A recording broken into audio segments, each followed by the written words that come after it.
اعوذ باللہ من الشیطان الرجیم بسم اللہ الرحمن الرحیم یا ایہا الذین، یا ایہا اے وہ جو، الذین وہ جو، آمنو ایمان لائے، یا ایہا الذین آمنو اے ایمان والو۔ یہ ہم سورۃ النساء کی آیت نمبر 29 پڑھ رہے ہیں۔ یا ایہا الذین آمنو اے ایمان والو، لا نہ، تأکلو تم کھاؤ، لا تأکلو تم نہ کھاؤ، اموالکم اموال اپنے، تم اپنے اموال نہ کھاؤ، بینکم آپس میں، بالباطل ناحق، تم آپس میں اپنے اموال ناحق طریقے سے نہ کھاؤ۔ اس آیت مبارکہ میں اللہ تعالی نے فرمایا ہے کہ تم آپس میں باطل طریقے سے مال مت کھاؤ، یعنی باطل طریقے سے مطلب یہ ہے حرام طریقے سے مال مت کھاؤ۔ حرام طریقے سے مال کھانے کی مختلف صورتیں ہیں۔ جوا کھیل کر مال کھانا، سٹہ بازی کر کے مال کھانا، سود لے کر مال کھانا، کسی کا مال غصب کر کے، کسی پر ظلم کر کے، شراب بیچ کر، اسی طرح مختلف طریقے جتنے بھی، رشوت لے کر، یہ سارے مختلف طریقے تو اللہ رب العزت نے ہر اس طریقے سے منع فرما دیا جس کی اللہ اور اللہ کے رسول نے منع کیا ہے،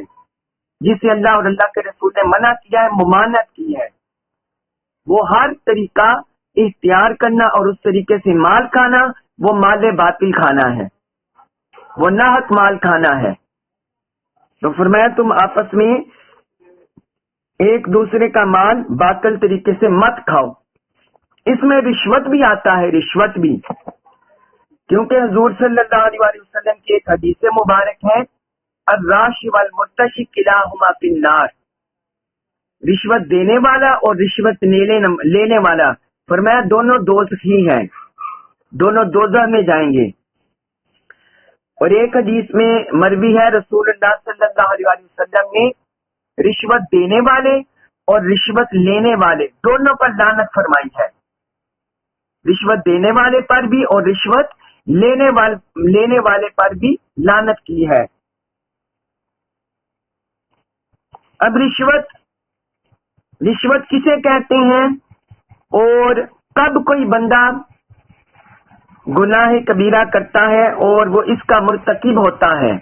جس پر لعنت کی گئی ہے، یہ بات آپ دھیان سے سن لیں۔ 4 قسمیں ہیں، 4 قسمیں رشوت دینے اور رشوت لینے کے لحاظ سے، 4 صورتیں ہیں، 4 قسمیں، 4 صورتیں۔ پہلی صورت یہ ہے کہ کوئی بندہ عدالت کا منصب حاصل کرنے کے لیے، قاضی کا منصب، جسٹس کا منصب حاصل کرنے کے لیے اگر وہ کسی کو رشوت دیتا ہے تو یہ رشوت دینا اور لینا دونوں طرح حرام ہے، دینے والا بھی اور لینے والا بھی دونوں اس کے مجرم ہیں، یہ دونوں صورتوں میں حرام ہے۔ دوسرا، اگر کوئی کسی بندے کو رشوت دیتا ہے اپنے حق میں فیصلہ کرانے کے لیے، قاضی کو دیتا ہے، جسٹس کو دیتا ہے، جج کو دیتا ہے اپنے حق میں فیصلہ کرانے کے لیے، تو یہ بھی دونوں طرف سے حرام ہے، دینے والے کی طرف سے بھی اور لینے والے کی طرف سے بھی، کیونکہ اسلام میں قضا کا یہ قاضی کی ذمہ داری ڈالی گئی ہے کہ وہ عدل سے فیصلہ کرے۔ تو جب کوئی کسی کو رشوت دے گا تو اس کا مطلب ہے وہ جج کو خریدنا چاہتا ہے۔ ہاں، اگر وہ خود حق جان کر قاضی اگر اس کے خلاف فیصلہ کرے گا تو وہ علیحدہ مجرم ہوگا، وہ علیحدہ مجرم ہوگا، اس کو اس کا گناہ ملے گا۔ اور اگر اب اس کے اندر ایک اور صورت بھی بنتی ہے، اور اگر کسی شخص کو پتا ہو کہ یہ ظالم قاضی ہے اس کے پیچھے فلاں کی سپورٹ ہے، فلاں کسی پارٹی کی سپورٹ ہے، یا جس سے میں نے حق لینا ہے یہ اس کی سپورٹ کر رہا ہے، تو اگر اس کو پیسہ نہ دیا گیا تو یہ میرے حق میں ہی فیصلہ کرے گا۔ تو اس صورت میں اپنا حق لینے کے لیے اس کو رشوت دینا جائز ہے، رشوت دینے والے کو جائز ہے اپنا حق لینے کے لیے، لیکن لینے والے کے لیے حرام ہے، یہ پھر لینے والے کے لیے حرام ہوگی۔ تو یہ قضاء کے حوالے سے یہ دوسری صورت فیصلے کے لحاظ سے۔ تیسری صورت یہ ہے اپنی جان اور اپنے مال کو، اپنی جان اپنے مال کو ظلم سے بچانے کے لیے، ظلم سے اور ضرر سے، تکلیف سے، مصیبت سے بچانے کے لیے رشوت دینا۔ اس حالت میں دینا یہ دینے والے کے لیے جائز ہوتا ہے، لیکن لینے والے پر حرام ہوتا ہے، لینے والے پر یہ حرام ہوتا ہے۔ یہ تیسری صورت دینے والے کے لیے جائز ہوتا ہے کیونکہ وہ اپنا حق لے رہا ہے، لیکن اسے رشوت دیے بغیر نہیں ملے گا، تو اپنی جان بچانے کے لیے اور اپنا مال بچانے کے لیے وہ یہ مال خرچ کرتا ہے رشوت کے طور پر، تو یہ اس کے لیے جائز ہے، لیکن لینے والے پر حرام ہے۔ اور تیسری صورت، چوتھی صورت کسی بندے کی بادشاہ تک، صدر تک، وزیر اعلیٰ تک، وزیر اعظم تک پہنچ نہیں ہو رہی،